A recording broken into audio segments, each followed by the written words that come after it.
Hi, everyone. My name is John Kinney, and I'm with the National Sports Media Association. Today, I'm joined by the 2023 Hawaii Sportscaster of the Year, Kanoa Leahey.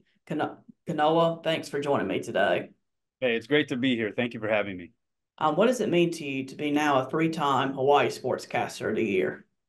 Well, it's a tremendous honor, obviously. I think when anybody gets into the industry of sports broadcasting, it isn't with the intent to win awards or for the notoriety, or at least it shouldn't be.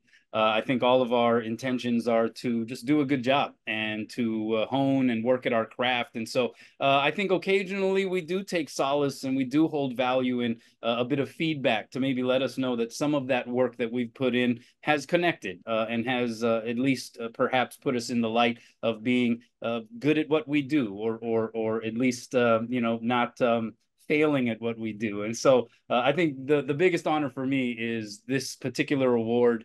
It honors so many incredible sports writers and sports broadcasters from every state across the country and on the national level. And so to be one of the names among those really talented individuals, I think that is something that I hold in high regard for sure.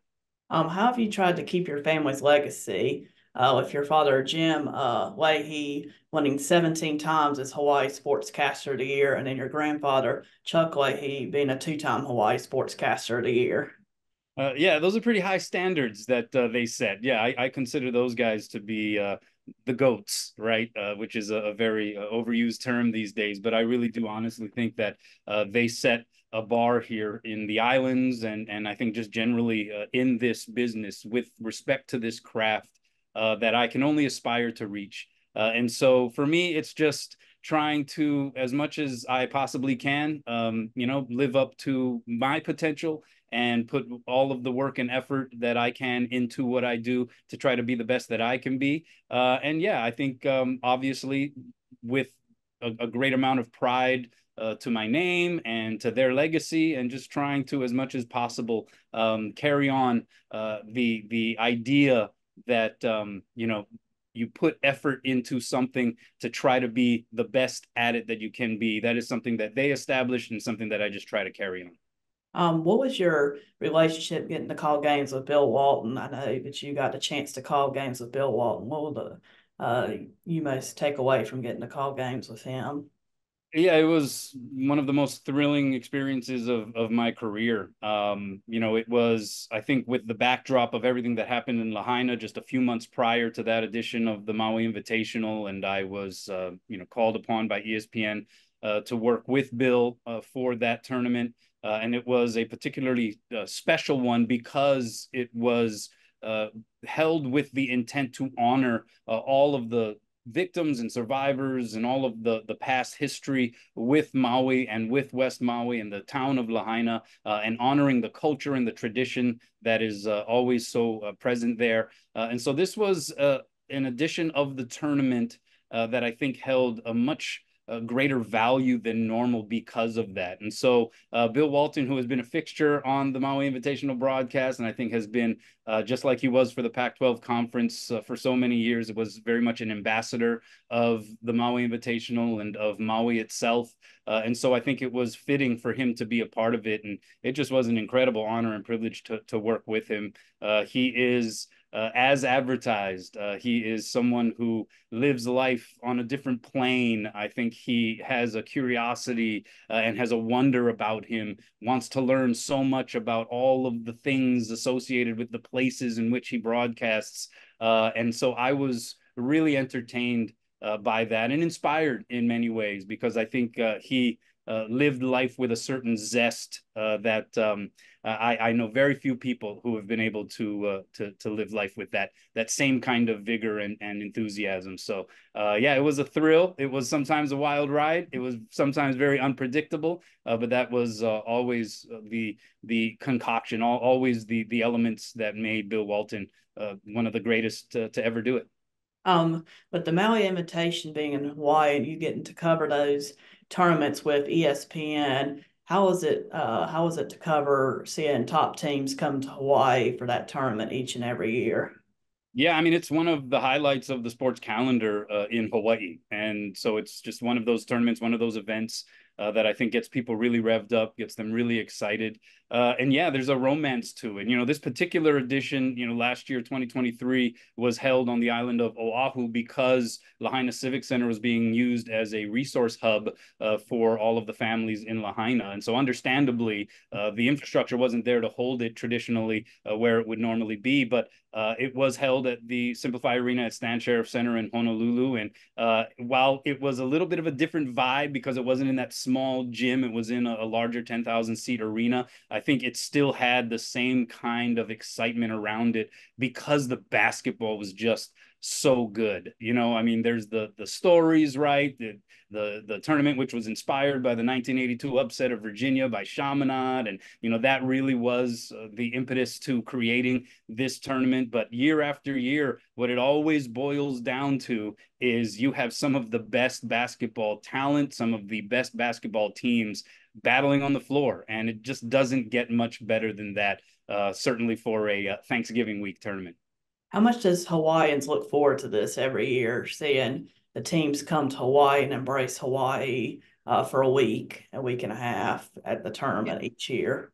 Yeah, I mean, I think it's something everybody gets excited about, right? And for many years, it brought a certain amount of economic value to West Maui, and so there was always that part of it as well. But I think generally, there are a lot of sports fans, a lot of basketball and hoops lovers here in the islands. And sometimes, when you're growing up out here and you're in the middle of the Pacific Ocean, you can sometimes find yourself attached to a certain inferiority complex. Not a lot of people on the continent talk about Hawaii. Sometimes Hawaii is a little bit of the forgotten entity. And so when we have an opportunity to host an event of this magnitude, I think it's something that a lot of people out here, I know myself for sure, take pride in. And so I think that's part of the excitement that comes with it.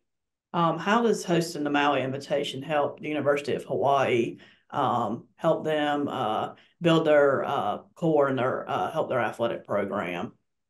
Well, this was a special case because the tournament was held on the University of Hawaii campus. And so I think it was a pretty rare and unprecedented opportunity, at least with regard to this event, for Hawaii to kind of showcase some of what it has to offer. And Simplify Arena at Stan Sheriff Center, I think without a doubt is one of the more premier arenas and venues to play college basketball in the Western region. And so I think it was a really valuable opportunity for the University of Hawaii to kind of show that off and showcase the fact that they could host a huge event like this. It's not the first time they have. They've hosted some really big events in the past, but with regard to the Maui Invitational, right, which is something that creates such a buzz just because of its branding and what people know it to be, I think this was a pretty special and valuable opportunity for Hawaii.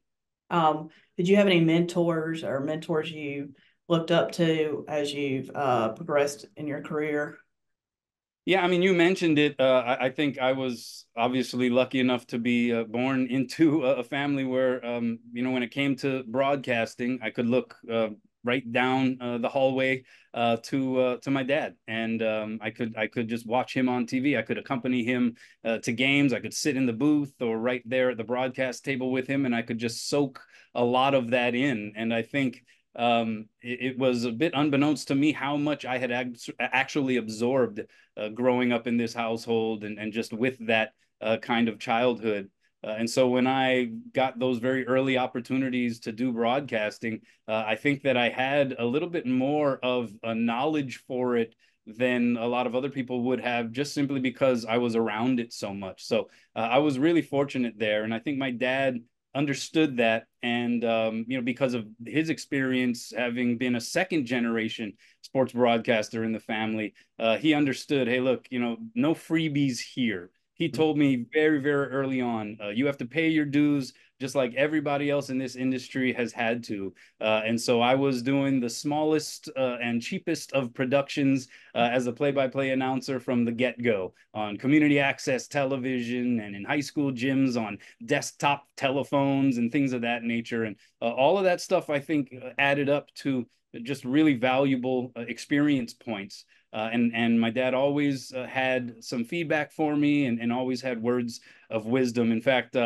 He is known around here for having his three rules of broadcasting, which are a little bit tongue in cheek, at least one of them, but also they all apply for sure. But the first is tell the truth, right? That's your credibility. Always be honest, always tell the truth, and then people can trust what you say. Be yourself, because you can't try to imitate anybody else. You can be inspired by others, you can be influenced by others, but you have to find your voice. So be yourself, and that genuineness will come through. And then the third, and maybe the most important one, he would always say was never ever trust broadcast management. And so, yeah, that has absolutely applied over the course of my career. That was very good advice right there. Yeah, I'd say so.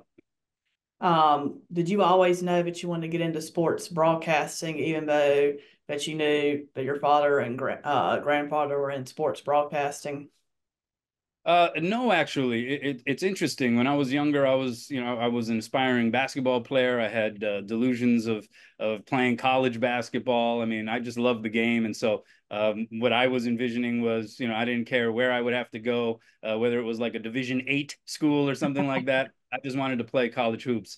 But I had some injuries, like so many other people along the way. So my wannabe NBA career ended before it started. I had a couple of ACL tears in high school, and so that was that as far as playing basketball. And so my senior year in high school, I got an opportunity to broadcast girls ILH, which is the private school league on Oahu in Honolulu. Girls ILH basketball on KGU radio. And so I guess it was assumed by the person who was putting these games on, hey, look, your dad's Jim Leahey. You probably know a little something about sports broadcasting and play-by-play announcing, and you'd probably be really, really cheap since you are still a teenager. So would you like to do it? And I asked my dad what he thought about it, and he said, hey, if you want to try it, give it a try. And so I did. And again, I had a certain ability with it, just because of some of that exposure. And so I actually really initially just took to it and instantly felt an affinity for it. And it just absolutely bloomed and blossomed from there. What advice would you give young journalists trying to pursue a career in sports broadcasting? I would say to get whatever experience you possibly can, whether it be through internships, whether it be through mentorships, and also understand kind of like what my dad used to explain to me about paying your dues. When you're just getting started, there is no gig, no job too small. Everything counts, all experience counts. And so I would say just try to expose yourself to as much of that as possible. There, with respect to whether it's communication or journalism majors, or sometimes there are things that can't necessarily get you prepared in a classroom for what it's actually like when you're in a newsroom, or whether you're courtside on a broadcast. And so just getting exposure to that stuff, I think, is really important. So yeah, don't be too proud to sit in and be wallpaper, just watching other people and other professionals do the job, and take notes and try to just absorb as much as you can. And then I think, a little bit more pragmatically, read a lot, write a lot. Your use of words, your ability with the language, whether it's through the written word or verbally, orally, that is of the utmost value in this business. And so yeah, I would say to do all of that. Read, write, and watch and absorb as much as you can. Thank you, Kanoa, for speaking with me today. And again, congratulations on your 2023 Hawaii Sportscaster of the Year award. Oh, well, thank you very much. I appreciate it.